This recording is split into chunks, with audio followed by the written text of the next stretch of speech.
Good morning, student. My name is Kavita Chaudhary from Sunita Global School. I will teach you Hindi in class prep.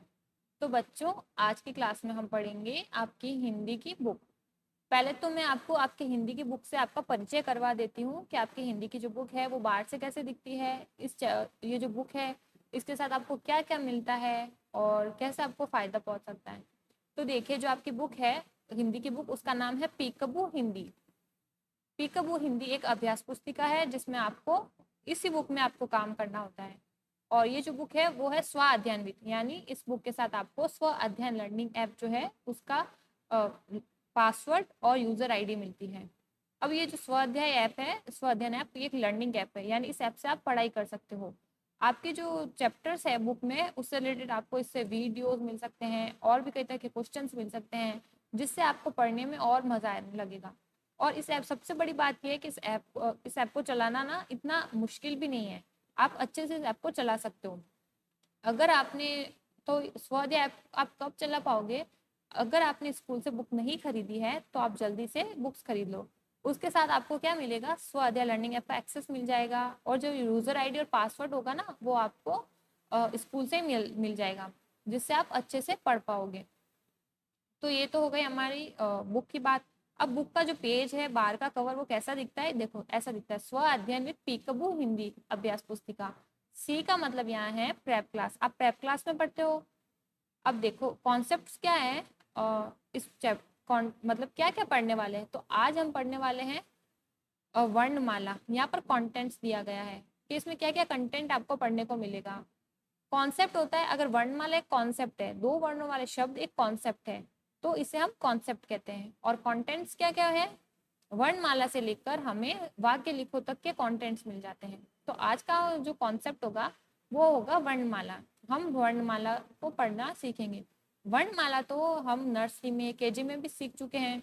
तो जो आमतौर पर जो पहला chapter होता है वो अभ्यास का होता है। तो आज हम अभ्यास करना सीखेंगे पहले तो देखते हैं। क्या करना है? सबसे पहले आपको आपका अपना यहाँ पर नाम लिख देना है।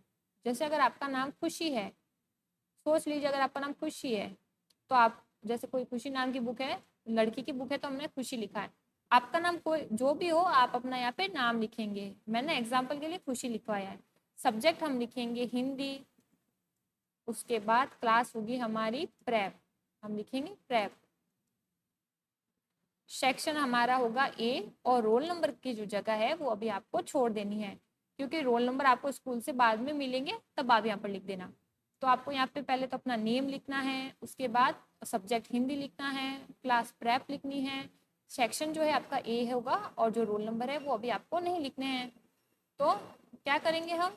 अब पढ़ना सीखेंगे। तो वर्णमाला क्या होती है, सबसे पहले इसके बारे में बात करते हैं। वर्णमाला का अर्थ होता है वर्णों का एक व्यवस्थित समूह, जिसे हम वर्णमाला कहते हैं। तो अब देखिए, वर्णमाला को पढ़ते हैं। ये तो आपको पहले नाम वगैरह आपने लिख दिए, क्लास, सब्जेक्ट। अब देखिए, वर्णमाला में दो प्रकार होते हैं, एक होता है स्वर और दूसरा होता है व्यंजन। तो सबसे पहले वर्णमाला किसे कहते हैं? जो वर्णों का व्यवस्थित समूह होता है उसे हम वर्णमाला कहते हैं। वर्णमाला के दो प्रकार होते हैं, एक होता है स्वर और दूसरा होता है व्यंजन।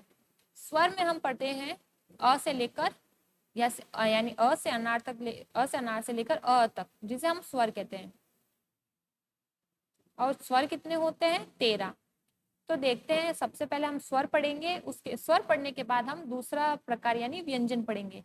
तो स्वर, सबसे पहला जो स्वर है वो है अ। तो आपको क्या करना है? अपनी बुक में अ से अनार, तो इसका स्वर क्या होगा? अ। तो हम यहाँ पर लिखेंगे अ से अनार। तो इस ब्लॉक में आपको क्या करना है?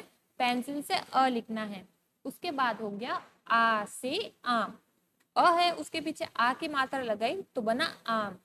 तो आ से आम। उसके बाद अगला है ई से इमली। तो हम लिखेंगे स्वर ई।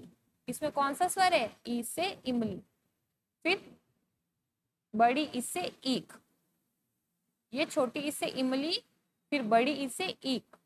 छोटा ऊ से अर्थ होता है उपवन यानी बगीचा। छोटा ऊ से उपवन, बड़ा ऊ से ऊन।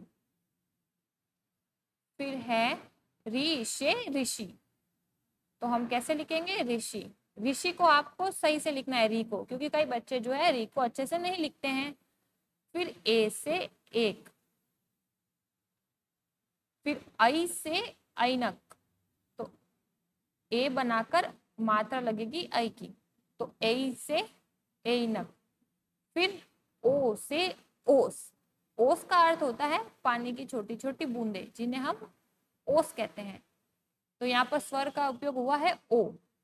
फिर अगला है औ से औरत, तो क्या होगा, औ से औरत। अगला है अंग से अंगूर, क्या होगा, अंग। जो अ है उसके ऊपर बिंदी लगी हुई है, तो हम इसे अह नहीं पढ़कर अंग पढ़ेंगे, तो ये होगा अ से अंगूर। और अगला है अह खाली। इससे कुछ अर्थ नहीं होता, पर यह स्वर में शामिल है। तो पहला स्वर हमने पढ़ा अ से अनार, दूसरा आ से आम, तीसरा ई से इमली यानी छोटी ई से इमली। अगला है बड़ा उस बड़े बड़ी ई से ईख यानी गन्ना, छोटा ऊ से उपवन, बड़ा ऊ से ऊन, री से ऋषि, ए से एक, ऐ से ऐनक, ओ से ओखली ओस या ओखली भी बोल सकते हैं, ओ से ओस, औ से यानी औ से औरत, अंग से अंगूर और अ खाली। तो ये हो गई हमारे स्वर की बात। तो हमने कितने स्वर पढ़े, 1 2 3 4 5 6 7 8 9 10 11 12 13। तो स्वरों की संख्या हो गई 13। जो स्वर होते हैं वो 13 होते हैं, जैसा कि मैंने आपको बताया था। तो उम्मीद करती हूँ आपको वर्णमाला में स्वर समझ आ गए होंगे, और आप अपनी जो वर्कबुक होगी उसमें आप अच्छे से जो मैंने अ आ इ ई लिखा है वो भी आप अच्छे से कर लेंगे। वर्कबुक के अलावा आपको जो है हिंदी की नोटबुक में भी काम मिलेगा, तो आप उससे भी काम कर सकते हैं, पर उसकी बात हम अगली क्लास में करेंगे। आज की क्लास में आपको सिर्फ स्वर को पढ़ना है, उनके उनसे क्या शब्द बनते हैं उनको पढ़ना है, और अपनी वर्कबुक में अच्छे से काम करना है। तो आज की क्लास में इतना ही। नेक्स्ट क्लास में हम और भी टॉपिक यानी व्यंजन के बारे में जो है चर्चा करेंगे। तब तक के लिए घर पर रहिए, सुरक्षित रहिए, अच्छे से पढ़ते रहिए। धन्यवाद।